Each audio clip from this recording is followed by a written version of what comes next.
this is lesson 24. So take a moment, read the do now, answer the 2 questions, and then we'll talk about it. All right, well, pause me now because I'm just going to keep going and keep the video short. So spoiler about to happen. Pause me. Okay, ready. So a daycare center charges a $75 enrollment fee plus $100 per week. The function y equals 100x plus 75 gives the cost of daycare for x number of weeks. Make a table to graph this function. Okay. So Mr. Moran gave me the x. So I just have to find the y's, and then I can put them on a graph, the x and y's. I have a function here. So I know that the y is equal to 100 times x plus 75. All right, gave me the x's, so I'm just going to do the math. 100 times 1 plus 75. And then I'm going to show the work for all of them first.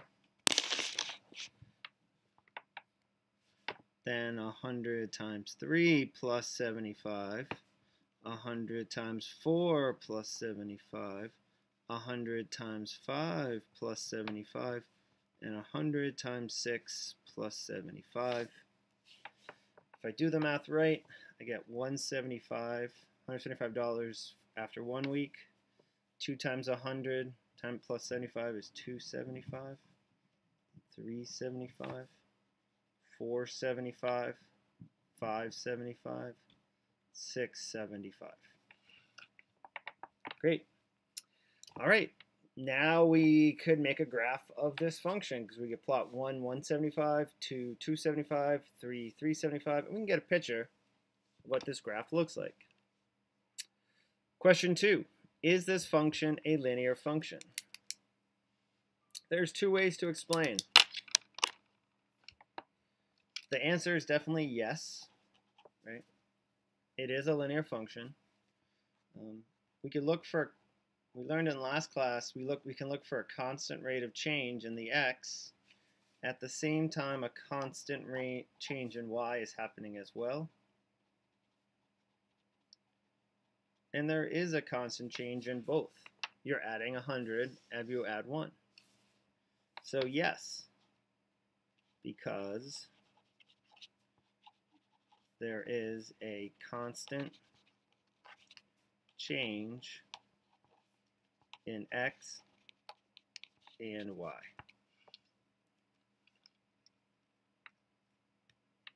Okay, that's one way if you made the table. There is another way though. You could look at the equation. Y equals 100x plus 75 meets all the requirements of a linear function. And if I'm going to do the long way just for here, yes, because x and y have exponents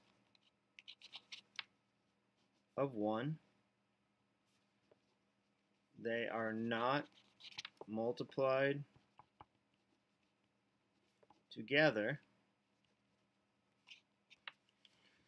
They are not in the denominator.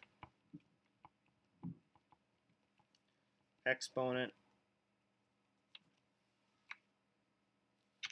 or radical. So that's another way to prove it, is because x and y, this function, meets it. But you could have done either, it would have been fine.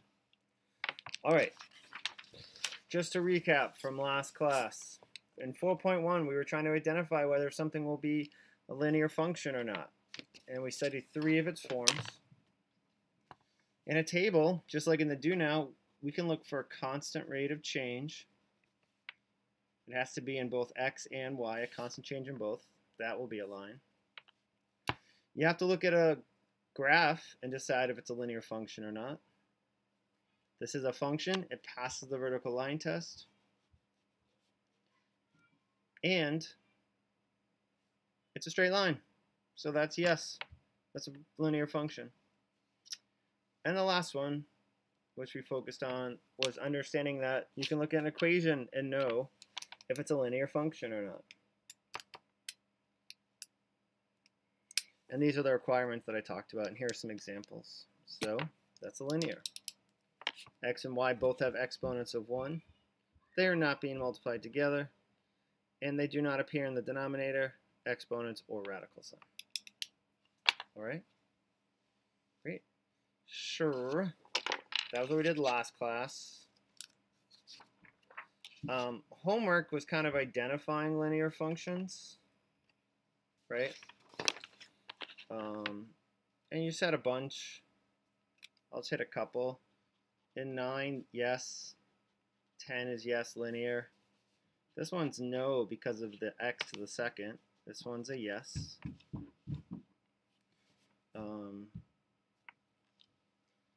And the equations, this is a yes. This is a yes. This is a no because we have x in the denominator down there. That's not linear. And we have 24 is yes. Okay. All right. Whoops. So inside your notebooks, give yourself this heading. 4.2, graphing, not linear, linear functions. The last class I talked to you, like linear is not a bad way to think about it because it is make a straight line on a graph, but it's pronounced linear. All right. In chapter 3, we talked about graphing functions. And in the do now, I had you graph a function. Like what would we do in order to make a graph of a function? Well, f of x equals x squared plus 1 is a function. Is it a linear function? Will it be a line on a graph? No. X squared, not linear, right? So it's not linear. So if we wanted to make a graph of it, we need points, and we might make a table. And I don't know, what should we choose? Like 0, 1, 2, 3, 4 for x? We get to choose our own.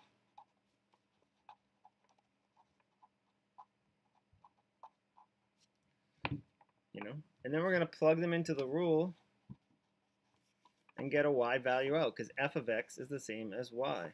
So you get 1, 2, 5, 10, yay. And 4 squared plus 1 is 17. Cool. All right, now that we have coordinate pairs, we could graph this on a coordinate plane. I'm just going to sketch it really for you. So 0, 1, 1, 2, 2, 5, 3, 10, 4, 17. So we might have something that looks like this. And that's not a straight line. But actually, we don't have a pretty good accurate picture of this. You might think you do, but actually, it actually curves something like this. So that's what's kind of interesting. It might curve back up. And we didn't know that because we only picked like 5 points. That's okay. That's how we graph functions. And we're going to talk about, as long as you have some points, you're pretty good at graphing the function. But in the last class, we focused on, and in the do now, why is it important to be able to identify whether we're looking at a linear function, right? Well, why is identifying a linear function by its equation so important? If you know a function is a linear function, think about how many points would you actually need to visualize the line, like to know where it's going, right? How many points would you need?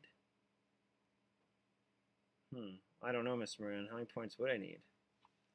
Well, I would argue you don't need this many. We don't need 5 if we know it's a line. What's the fewest we can do? And the actuality is, once we know something's linear, we kind of only need 2 points. That's all we need. We need two x's and y pairs. Because if you get 2, you kind of know where the line's going, right? Or if you had these 2 points on a linear function, you would know that's the way the line goes. You kind of only need 2. Or if you had these 2 points, you know that it goes really up like that. So knowing linear saves you a lot of time because you only really need 2 points. Okay, well, what 2 points for this linear function, right? And I don't know, I'm going to choose x is 0, and how about when x is 1? And just like before, and just like in the do now, we got to use our equation to get the answer. So I'm going to put 0 in for x. Y plus 0 is y. All right, so my y value is 4. All right, I know a point on the line. Let's do that one more time. Let's put 1 in for x. Solve the equation, and I get that y equals 3. Perfect. That's all we need. That's enough to get a visual of what this line is kind of doing. So this is a sketch, but let's say this is 0, 4, 1, 3, maybe something like this. Okay, we know that line goes like that. Kind of it. Now, you could have gotten more points, fine with me, but you kind of only need 2. And you didn't have to choose 0 and 1. Maybe you wanted 2 and 3, right? Maybe you didn't want these points and you went with x is 2 and x is 3. Well, then you would just find the y's that go with it. It'd be 2, 2, and 3, 1. And you would actually might find the points are also on that same line. Okay? But you kind of only need 2. So I want you to make a table to graph this function. So write this down. All right, well, is this a linear function? If so, you only need 2 points. Does it meet all our requirements from last lesson? Yeah, Mr. Man, it does. Sweet. So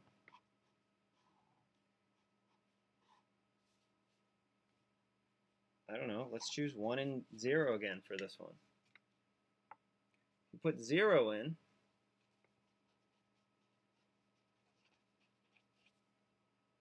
well, y has to be 4. 2 times 0 plus 4 is 4.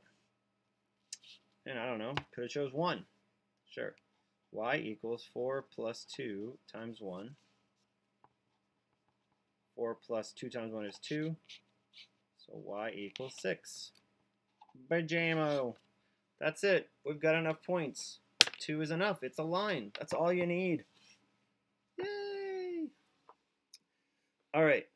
And I shared this with the class already, so if you're watching this video, you kind of already know the sad news. We've got 2 points here, and there's actually a ton of points. Like if you didn't choose 0, 4, 0 or 1 meant to get 4 and 6, you might have chosen 5.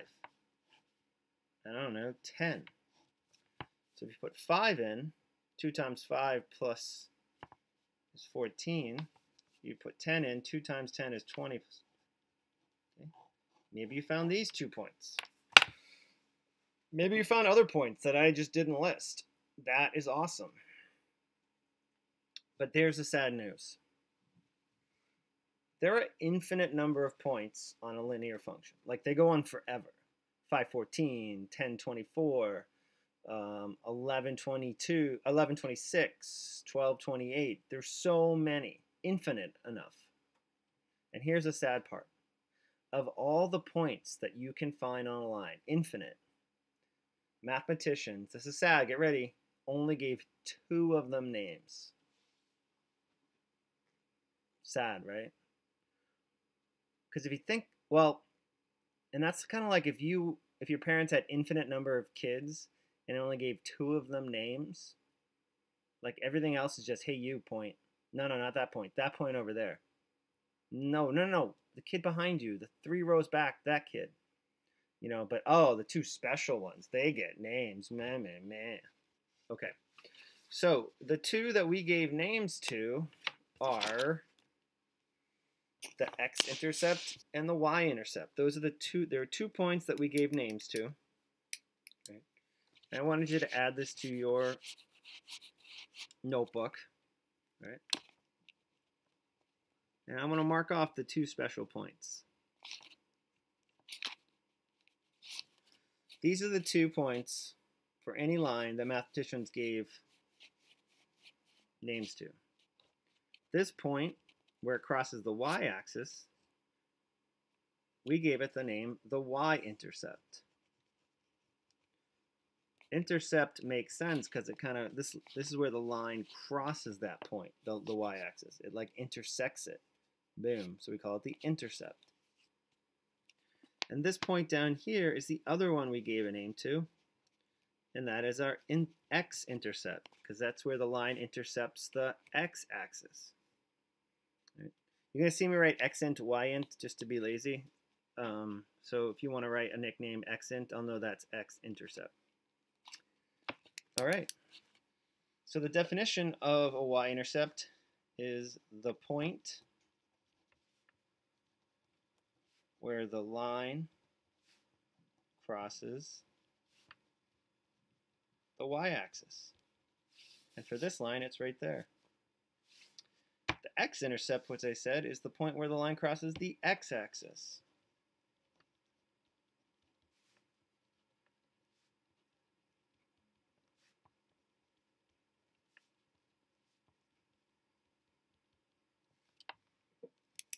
Okay, so everyone say hi to the x-intercept and y-intercept. They're the only ones that got names. Hello. All right, so pause me while maybe we write down those definitions, okay? This is a great time to pause because I'm going to keep going with something new. Why are they so special, Mr. Wren? Well, we're going to discover more why they're so special, right? But we gave them names, and you'll see why in the next couple lessons, why we gave them names. But there's also something interesting about the ordered pairs of them. So this y-intercept is 0, 4. And the x-intercept over here, I got a pen, is the point -2, 0. So what, Ms. Moran? Well, they do have something in common, and this will help us find them. So, looking at the y-intercept and the x-intercept, what do the 2 ordered pairs have in common? Well, think about it for a second. Just look at the points. What do they both have in common? Pause me if you're still not sure. Think about it. What do they have in common? Okay. What they have in common is they both have zeros in their ordered pairs, and that will always be the case. So the y-intercept has 0, 4, and the x-intercept has -2, 0. So they both have zeros, just in different spots. Okay. So why am I sharing this with you? Well, they are important, and they are the only ones that had names. So sad. But they're also a really nice way if we want to just graph the equation. So I want you to add this to your notes, find the x and y intercepts, and we're going to do that for this equation. Okay? All right. Students, they get it the first couple times, or maybe they don't even. And they're asked to find the x and y intercept for this one, where they're like those 2 special name points. And I often tell students to think of the old game tic-tac-toe. Okay?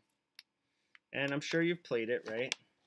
It's where you make this kind of box. And you have X's and O's, right? Like that. And you try to get 3 across. Mr. Moran, what does this have anything to do with x-intercepts? Well, I was trying to help students come up with a way to remember it, and a student said, hey, Mr. Moran, this is kind of like tic-tac-toe, find the x-intercepts. And I'm like, what do you mean? Right. Well, it says you have X's and you have O's in tic-tac-toe. But if you thought of O's as zeros, that might help you find the X and Y intercept. I'm like, oh, that's actually kind of smart. So if you want to find the X and Y intercept, he said think of one person put an X up and then the other person put O's up right here. And that's how you can set up to find the x-intercepts the whole time, is to, because you know they both have zeros. So it's like tic-tac-toe, but you're missing half the board, but it still helps with the x and y intercept. Okay, so you want to find the correct x when y is 0. So we just put 0 in for y. So we have 2x plus 3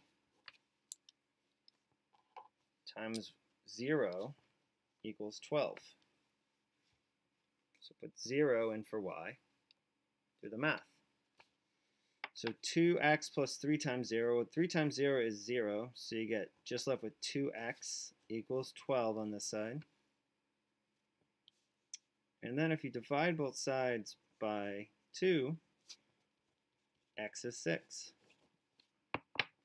So we found our x-intercept, because we found the x, and label it there. There's our x-intercept, 6, 0.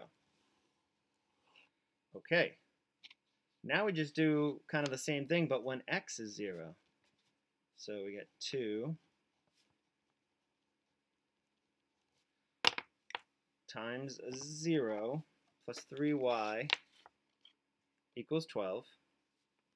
Well, 2 times 0 is 0, so you get 3y equals 12. And pause me at any time if you need to keep going notes. And if we divide both sides by 3, we found the y value.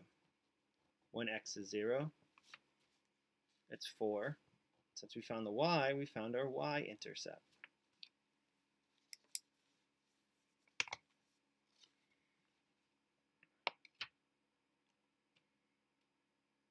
Okay. Pause me, if you want to take down the notes, or you can always rewind me and watch it again. So I'm going to do this one more one because the homework for tonight gets a little tricky, or classwork that you're going to finish for homework. So go ahead and write this one down in your notes. It is a linear equation, and I want you to find the x and y intercepts. Okay, Mr. Moran, I'm going to do what that student said and create a tic-tac-toe board like so. Great.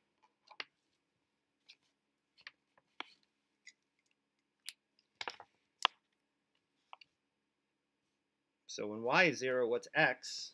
Well, let's find it out.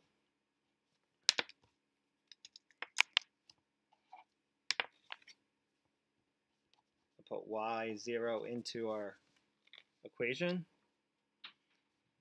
and we'll solve it. 2x minus 0 is 2x.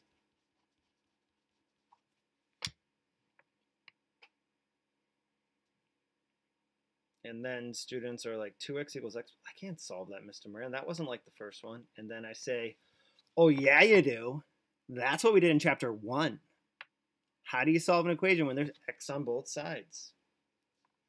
Oh, Mr. Moran, right. I just take away x from both sides. Then I get x equals 10. And I say, yes, you nailed it. Great job. Okay, so that finds us the x-intercept.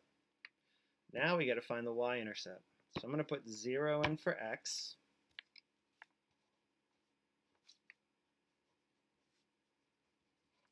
But the thing is, we have x in 2 spots. See there?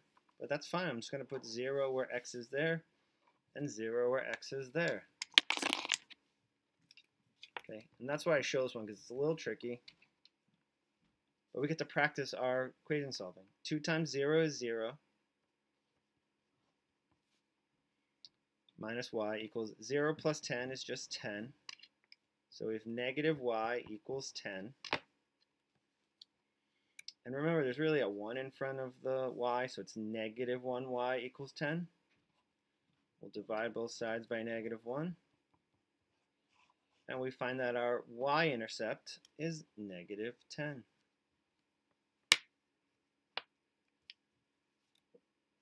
Sweet. So we found 2 points that we could graph, both the x and y-intercept, which are the only two that have names. Sweet. So classwork was to do these ones. So identifying the x-intercepts on graph and y-intercept, and then doing the tic-tac-toe method to find the rest. Okay, so that is the lesson for lesson 24. Hope that helped everybody. Anyone that missed the class or needs to rewatch